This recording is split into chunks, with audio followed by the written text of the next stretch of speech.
After promotion, Wilkinson knew he'd need a different approach to Division 1 and went into the transfer market. Playing in the First Division, David Batty remembered the first pitch he saw up there at Goodison Park. It's been like a crown green bowling lawn, not like anything he'd played on before. And that meant Leeds now could start playing in the middle of the park. Gary McAllister was brought in for £1 million to do that job. The new style of play and the arrival of McAllister meant Vinnie Jones was dropped from the team. But he wasn't going to be excluded easily, as he reminded Wilkinson on the first away game at Everton. So I'm sat there in my usual place, which is somewhere near the front, and I feel this thing in the back of my head, and I turn round and it's Vinnie with his 12 bore pressed against my head. And I won't use the language he used, but it was something like, "Are you sure you don't want me to be in the team tomorrow?" Words to that effect. Of course, all the lads creased up. And that's Vinnie. With the addition of John Lukic and Chris White, the new look Leeds had an impressive return to the First Division. Gordon Strachan was the Football Writers' Player of the Year, replicating Bremner and Collins before him, and Lee Chapman carried on his scoring record with 31 in all competitions. In the summer of 1991, spending saw Tony DeRigo, Steve Hodge and Rod Wallace at Ellen Road.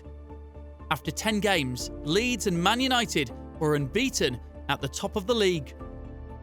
When Leeds beat Aston Villa 4-1 so comprehensively live on a Sunday afternoon, everybody was watching, the whole nation was watching, and when you went into schools and offices on Monday morning, everybody was talking about what Leeds United were doing. They weren't suddenly just this team that had come up from the Second Division and were doing quite well near the top of the league. They now looked like a team that meant business, a team that was ready to actually win the league. Still time for a final flourish, perhaps, from Leeds United. Sterling, Chapman in a good position on the far post. There he is, and there is the final flourish. Much more was going on in Wilkinson's Leeds United team than I think a lot of people realised. He'd pioneered using attacking fullbacks with 3 defenders at Sheffield Wednesday and brought that to Leeds. We had Tony DeRigo on the left, Mel Sterland on the right was basically playing like Dani Alves was for Barcelona 10 years later. He could use Batty in different positions. He would get the ball to Strachan as soon as possible to build attacks from this key creative player.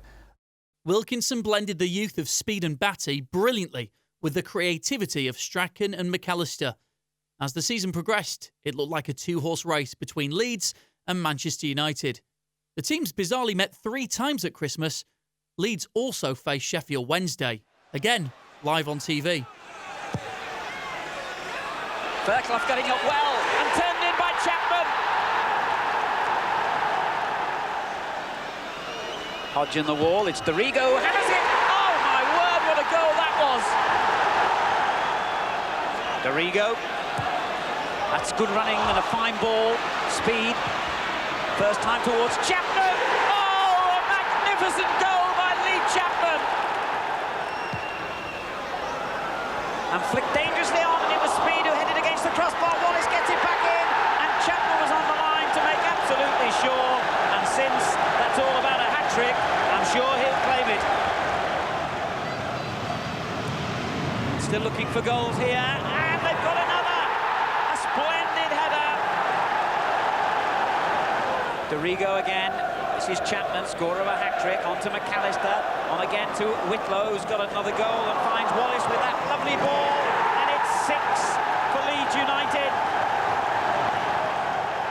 Leeds again topped the table, but after Chapman broke his wrist in the FA Cup tie against Man United, Eric Cantona arrived at Ellen Road.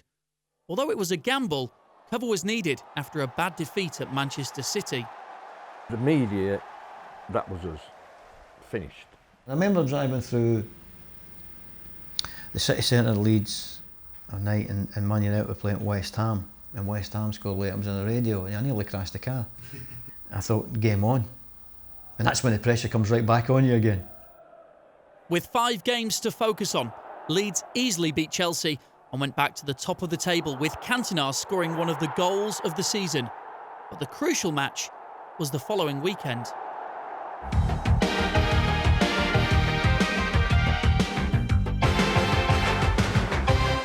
Hello again, I'm Martin Tyler. This is Anfield, where the top two teams in England's First Division come on successive weekends.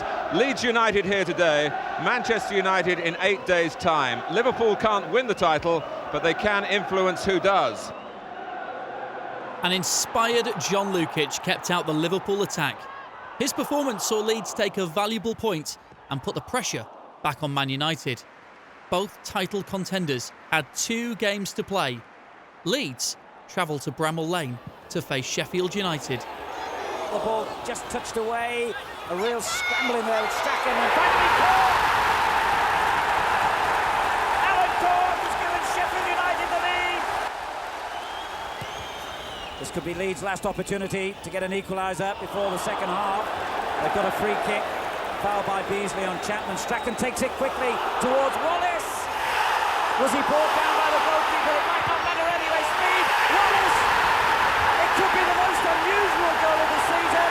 It could be one of the most important.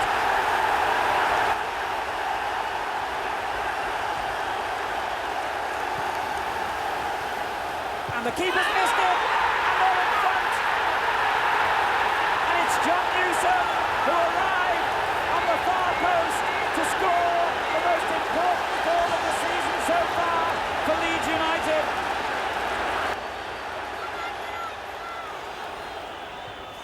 It's a good corner as well, and Pemberton turns it and it's gone in.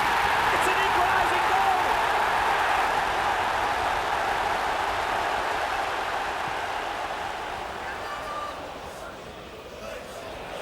Here's Dean, cleared by Speed, held up in the wind for Chapman, who finds Cantona. Wallace going through quickly, it's lifted back towards Cantona, and Gale didn't really know what he was doing. It's gone in, it's another bizarre goal, and another vital goal for Leeds United. And poor Brian Gale and his goalkeeper got it horribly wrong, and Leeds United celebrate their third goal.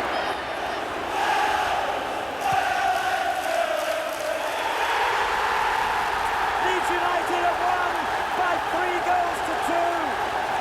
An amazing afternoon at Bramall Lane. A series of deflections and own goals, bizarre goals and important goals, but smiles all round at the end of it for Leeds United. They've done their bit. They've edged a vital step closer to the League Championship. 3 points today. A 4-point lead now over Manchester United. And the question is, can the old rivals from Liverpool do Leeds United the last big favour they're looking for and beat Manchester United later today?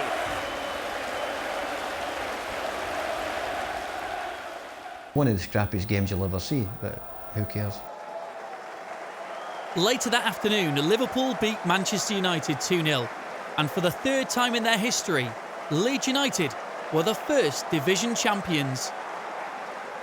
The talk here at Ellen Road so often of past glories of the 60s and the early 70s, the Don Revie era, but now the team of the 90s has turned the attention away from the past.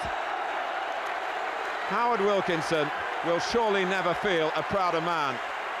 He's lifted Leeds United from struggling in the 2nd division to the very top of the tree. And Gordon Strachan leads out the players. For Strachan, the climax of a wonderful career. He's won so much in Scotland with Aberdeen, the FA Cup with Manchester United, but this surely takes pride of place. The League Championship for Leeds United.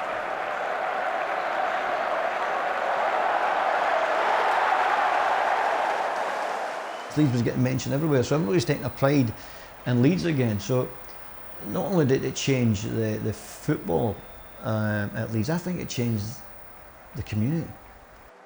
Thousands of fans lined the streets of Leeds as the team paraded the trophy. I've never won anything, so this is the most I could wish for throughout my career. Championship medal. I mean, some players don't even get close or, have a sniff, so it means the world to me. Absolutely magnificent. Can't comprehend the actual event until it happens. I mean, this is probably the most moving occasion of the whole year. It's just incredible, isn't it? I mean, you've got to soak it all in. It's just a fantastic experience, and it's one you don't want to finish. A culmination of a dream, and it's when people ask me, do you realise, or how does it feel? It's not until you start to get to these sort of days that you realise how it feels. Absolutely magnificent. I mean, look at it.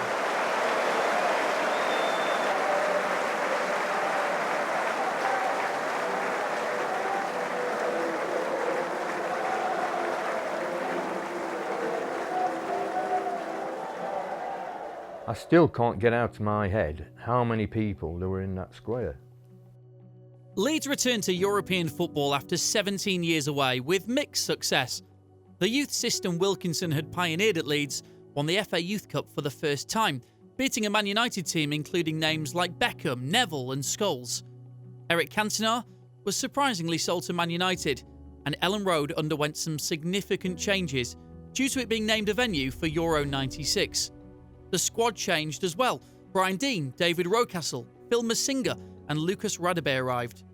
Radebe, nicknamed the Chief, was an incredible servant for Leeds United. He played over 200 times for the club over a 10-year period, a talismanic figure for the fans. Another favourite was Ghanaian international Tony Yeboah. He only made 61 appearances over 3 seasons, but his goals will never be forgotten, especially the spectacular finishes against Liverpool and Wimbledon. They are 2 of the greatest Leeds goals and have divided fans over the years. I was a Liverpool fan, so I saw John Barnes, I saw Ian Rush, and I said, wow, today I'm going to play against my heroes. So it's something, it motivates me a lot, so I decided that I have to do something. And thank God, the goal I scored was fantastic. So that goal was, something special for me. But not all of Wilkinson's signings worked out. Thomas Brolin was signed with a view to a partnership with Tony Yeboah, but it wasn't successful. As Leeds repeatedly threatened to reach previous heights, they just fell short. After a disastrous League Cup final 3-0 defeat against Aston Villa and a change of ownership in the boardroom, things started to change. I was told by another manager that they'd already got another manager who was going to come in. In October 1988, he said he would have a 10-year plan, and it would involve building an academy to have the best youngsters in the city coming through to play for Leeds. He didn't survive for 10 years in the job. He was sacked after 8, but almost to the month, it was November 1998 when Alan Smith made his debut for Leeds United. Wilkinson never saw his 10-year plan out, but his legacy is still felt at the club today. He brought success, titles and trophies to Leeds and took them back into Europe. The second golden era had begun.